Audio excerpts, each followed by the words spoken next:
Assalamualaikum warahmatullahi wabarakatuh. Selamat berkarya bagi kita semuanya. Hari ini adalah pertemuan keempat kita dalam mata kuliah Perekonomian Indonesia. Hari ini kita akan membahas beberapa hal. Izinkan saya untuk share screen untuk menampilkan materi yang akan kita pelajari bersama. Ya, ya. Pada kesempatan kali ini, ya, pertemuan keempat mata kuliah Perekonomian Indonesia, kita akan membahas tentang karakteristik perekonomian Indonesia berdasarkan kondisi geografis. Bahwa kita ketahui faktor geografis di Indonesia itu sangat menarik, unik, dan memang memiliki karakteristik yang sangat spesial sekali. Indonesia adalah negara kepulauan terbesar di dunia yang terdiri dari 13.677 pulau besar dan kecil. Sedangkan pulau-pulau baru ya, yang belum memiliki nama juga banyak ditemukan di Indonesia. Terbentang dari 60 derajat lintang utara sampai dengan 110 derajat lintang selatan sepanjang 61.146 km. Memiliki potensi ekonomi yang berbeda-beda karena perbedaan sumber daya alam manusia, kesuburan tanah, dan curah hujan. Selain itu, Indonesia seluas 5.193.250 km persegi, 70%-nya terdiri dari lautan. Menjadi negara bahari yang letaknya strategis karena memiliki posisi silang antara benua Asia dan benua Australia. Menjadi jalur lalu lintas dunia antara Laut Atlantik dan juga Pasifik, dan menjadi paru-paru dunia. Artinya memiliki hutan tropis terbesar di dunia. Hal ini menunjukkan bahwa betapa kayanya akan sumber daya alam yang kita miliki dari sektor geografis. Tetapi kita punya 3 potensi kerawanan yang menjadi karakteristik perekonomian Indonesia.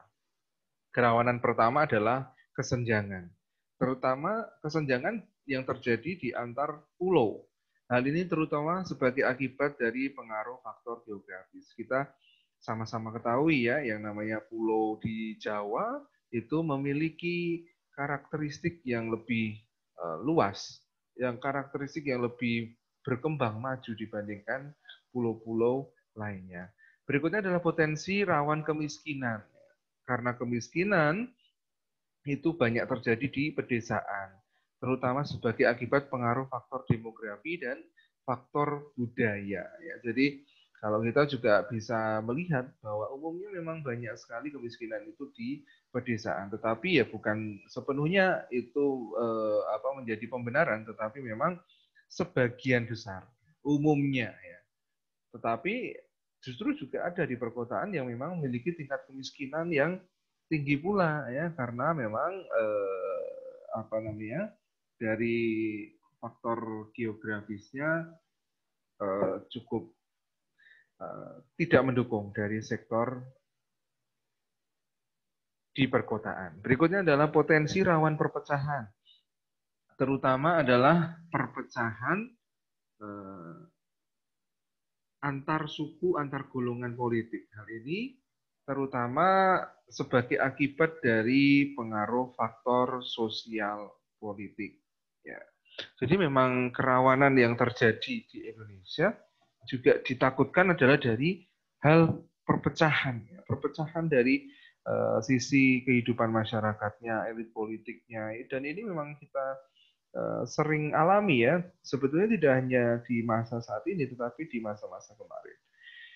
Kita akan melihat dari berbagai pulau yang ada di Indonesia, pulau-pulau besar yang ada di Indonesia, kita ingin melihat potensi alam dan PDRB dari 34 provinsi di Indonesia yang tersebar di pulau-pulau besar Indonesia itu. Pertama adalah Pulau Sumatera. Pulau Sumatera memiliki beberapa provinsi, ada Aceh, Sumut, Sumbar, Riau, Kepulauan Riau, dan ini masing-masing provinsi memiliki potensi sumber daya alam dan PDRB yang bervariasi. Kita bisa lihat di situ malah justru memiliki potensi yang besar dari sisi PDRB ada di Provinsi Riau, di mana minyak bumi, emas, perak, bauksit, dan kertas itu menjadi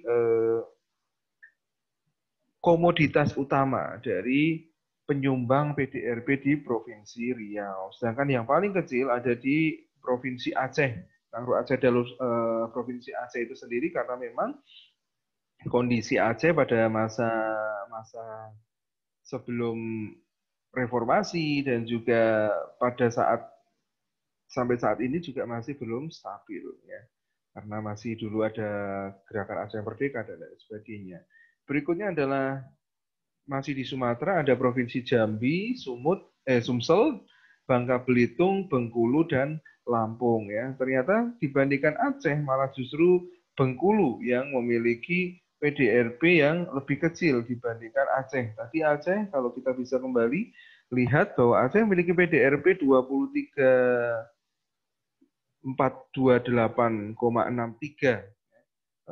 miliar gitu kan ya, ataupun 23 triliun gitu kan.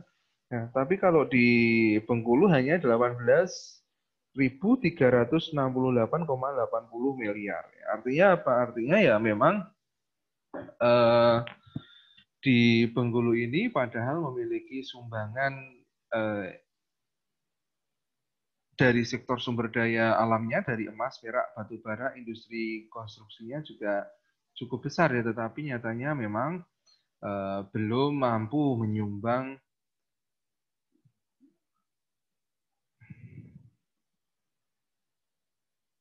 PDRB yang mampu menutupi kegiatan-kegiatan yang nantinya akan dilaksanakan oleh pemerintahnya.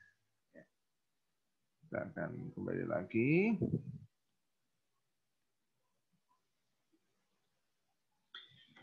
Ya, berikutnya adalah di Pulau Jawa. Nah, ini ya, Pulau Jawa ya seperti yang kalian ketahui juga ya, ada beberapa provinsi besar di Pulau Jawa yang menjadi provinsi yang memiliki pertama jumlah penduduk yang besar ya.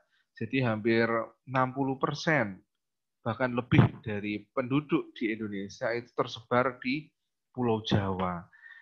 Pulau Jawa sendiri yang paling memiliki PDRB terbesar adalah DKI Jakarta. Makanya sering pembangunan-pembangunan besar itu terjadi di Jakarta ya, melalui industri yang ada di Jakarta. Salah satunya adalah pupuk, tekstil, pemintalan benang, mobil. Nah, ini yang paling besar menurut saya. Kalau farmasi, susu, percetakan logam. Jadi menurut saya memang usaha-usaha yang besar ya itu ada di Jakarta. Berikutnya adalah Jawa Barat, itu ada penyumbangnya adalah minyak, tekstil, pabrik teh, susu, sutra alam, lalu baterai, kertas, pupuk, semen, senjata ya ada di Pindad itu, alat telekomunikasi, pesawat, batik, tenun. Di Banten ini juga memiliki minyak, baja, pipa, Absol, semen, sentra aneka industri. Lalu berikutnya adalah di Jawa Tengah, ada di DIY dan di Jawa Timur. Ya, artinya bahwa dari sisi Pulau Jawa ternyata malah justru Jawa Tengah dan DIY ya, ini kalau kita bisa lihat bandingkan bahwa memiliki PDRB yang lebih rendah dibandingkan provinsi-provinsi lainnya di Pulau Jawa. Ya, karena apa? Karena memang kalau kita bisa lihat di DIY, oh ya. J, beri kemana? Karena memang di DIY, tekstil, batik, bahan mori, rokok, cerutu, emas, perak, persetakan, dan kosmetik ini menjadi penyumbang yang tidak begitu banyak ya. Justru mungkin sektor pariwisata yang menyumbang PDRB juga terbesar di DIY ya. Batiknya juga ya, di sana juga terkenal dengan batik Jogjanya ya. Di Jawa Tengah malah justru ada semen, ada pupuk, ada tekstil ya, ada berbagai macam perkapalan, kayu lapis, tapi nyatanya juga tidak mampu menyumbang PDRB yang besar di Jawa Tengah ya. Gitu. Berikutnya adalah di Pulau Bali dan Nusa Tenggara ya. Jadi di Pulau Bali dan Nusa Tenggara ya tentu penyumbang terbesarnya adalah kalau Bali adalah tenun dan pariwisatanya ya. Cukup dengan pariwisata di Bali itu melebihi dari kegiatan industrialisasi yang ada di Jawa Tengah ataupun di Jogja sekalipun. Karena apa? Karena memang di sana benar-benar digarap ya dari sektor pariwisata itu sendiri. Di Nusa Tenggara Barat ya itu memiliki potensi emas, perak, dan mangan. Ya. Memiliki PDRB yang terkecil ada di Nusa Tenggara Timur, yaitu di Kupang ya khususnya ya Nusa Tenggara Timur, ibu kotanya Kupang. Di situ memiliki semen Kupang, mangan, dan minyak cendana. Ya. Jadi hanya 10 triliun ya dalam tahunan PDRB dari NTT itu sendiri. Berikutnya adalah di Pulau Kalimantan, di mana Pulau Kalimantan memiliki beberapa provinsi yang tersebar ya, dan ada suatu hal yang menarik yaitu provinsi dengan PDRB terbesar di Indonesia yaitu Provinsi Kalimantan Timur. Kita ketahui bahwa Kalimantan Timur ya itu juga nantinya ya akan menjadi salah satu opsi kenapa pemerintahan akan dipindah ke sana ya, memiliki PDRB 140 triliunan ya, menjadi yang paling tertinggi di Indonesia dibandingkan provinsi-provinsi lainnya di Kalimantan Barat, Kalimantan Tengah, Kalimantan Selatan. Berikutnya adalah di Pulau Sulawesi ya, atau biasa disebut Celebes ya, Celebes itu sendiri ya. Di mana Pulau Sulawesi ada Sulawesi Utara, Barat, Tengah, Tenggara, Selatan, dan Gorontalo, di mana rata-rata PDRB memiliki kisaran 20 ribuan ya, di mana paling tingginya ada di kisaran 24.867 yang ada di Sulawesi Utara yang menghasilkan minyak kelapa, emas, marmer, mangan, gips, dan kayu. Sedangkan yang paling kecil untuk di Pulau Sulawesi ada di Gorontalo, emas, tembaga, tekstil, makanan, dan kayu menjadi potensi alam yang dimiliki provinsi tersebut.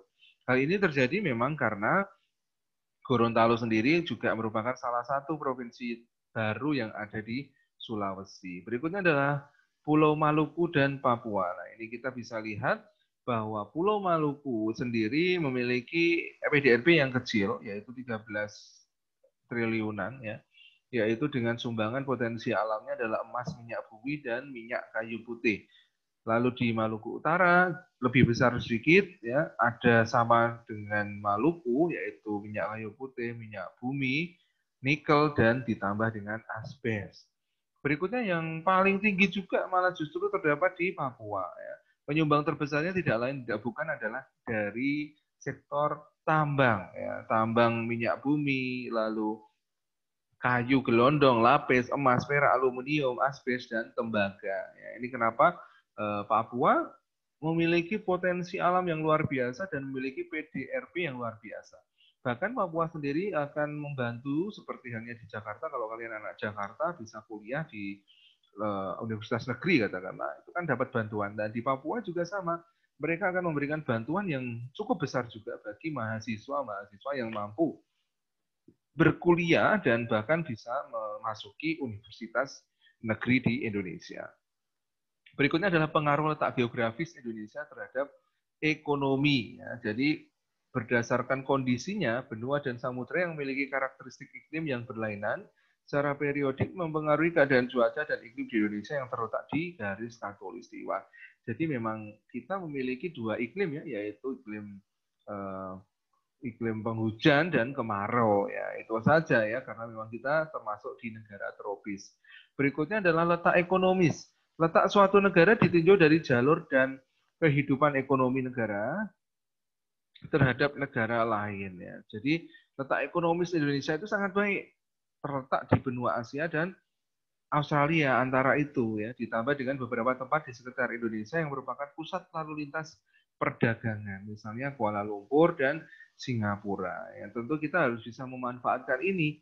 Kadang juga kita menjadi sumber ya penyalahgunaan dari karena kita saking strategisnya, tetapi kita justru menjadi penyalahgunaan dari kedekatan strategisnya kita dari jalur itu. Misalnya apa? Penyelundupan narkoba dan barang-barang selundupan lainnya, itu yang menjadi permasalahan. Berikutnya adalah kekuatan dan kelemahan karakteristik Indonesia berdasarkan letak geografis. Dari sisi kekuatannya, kita diuntungkan dengan kemampuan masyarakat Indonesia menggali dan memanfaatkan kekayaan alam yang ada. Indonesia akan banyak memiliki pilihan produk yang dapat dikembangkan sebagai komoditi perdagangan, baik untuk pasar lokal maupun pasar internasional. Ya, jadi itu kekuatannya. Jadi kita punya apa ya? Karena kita memiliki banyak sumber daya alam dari sisi geografisnya kita mendukung, maka yang menjadi pilihan produk utama kita ya tentu dari sisi kekayaan alam itu. Tetapi ya itu harus kita bisa kelola dengan baik, jangan terlalu dieksploitasi. Tetapi memang nyatanya saat ini banyak eksploitasi yang dilakukan dari sumber daya alam, air, lalu tambang itu sendiri, ya, itu semuanya dikelola harusnya dengan baik agar apa? Agar bisa nantinya tetap lestari sampai anak cucu kita nantinya, bahkan mungkin sampai ke kehidupan-kehidupan mendatang. Berikutnya adalah dari sisi kelemahan. Jika sumber daya yang ada di setiap pulau hanya dinikmati oleh sebagian masyarakat saja, akan menjadi ancaman untuk perekonomian Indonesia. Ini yang terjadi bahwa nyatanya pendistribusian pendapatan ya pemerataan pendapatan itu masih jauh dari harapan, khususnya di Indonesia masih Jawa sentris, masih terpusat di Jawa walaupun sumber kekayaannya dari luar pulau, tetapi bahwa pengelolaan keuangannya sehingga berujung pada peningkatan kesejahteraannya itu masih di Pulau Jawa. Makanya tidak heran bahwa ada beberapa etnis Jawa yang ada di katakanlah Papua yang memang cenderung menjadi suatu dianggap sebagai benalu bagi mereka karena memang mereka yang kaya, mereka yang jadi juragan, kita anak Papuanya yang bekerja setengah mati dan tidak mendapatkan upah yang setara. Nah, itu kadang mereka muncul mindset seperti itu. Nah, itu yang perlu kita hilangkan, bahwa memang kita juga perlu mementingkan penyetaraan dan pemerataan dari pendapatan masyarakat di Indonesia. Jadi itu saja, mungkin sedikit saja tadi tambahan bahwa memang dari sisi kekuatan dan kelemahan kita memiliki sisi masing-masing. Ada sisi kekuatan apa dan kelemahannya apa. Bahwa memang sisi kekuatan pun kita memiliki banyak potensi. Sisi kelemahan juga cukup banyak yang bisa akan menjadi kelemahan dari diri kita. Tetapi sekali lagi bahwa kita sebagai seorang yang nantinya menjadi alumni ekonomi pembangunan, maka yang harus kita lakukan apa? Membangun diri kita terlebih dahulu, lalu membangun keluarga kita, dan juga berikutnya adalah membangun lingkungan kita dan juga negara kita. Wujudnya apa? Berbagai macam wujud nantinya akan bisa kalian optimalkan. Saat ini di era revolusi industri 4.0, semuanya berbasis teknologi, internet, ya, semuanya berjalan begitu dinamis dan cepat sekali. Sehingga tugas kita adalah bisa mengikuti perkembangan zaman dengan mengoptimalkan segala sesuatu di sekeliling kita yang bisa kita manfaatkan. Itu saja mungkin dari saya. Terima kasih atas perhatian. Mohon tinggalkan pertanyaan di kolom komentar dan juga sebagai daftar kehadiran kalian dalam mengikuti perkuliahan perekonomian Indonesia pada pertemuan keempat ini. Terima kasih, mohon maaf bila ada salah kata.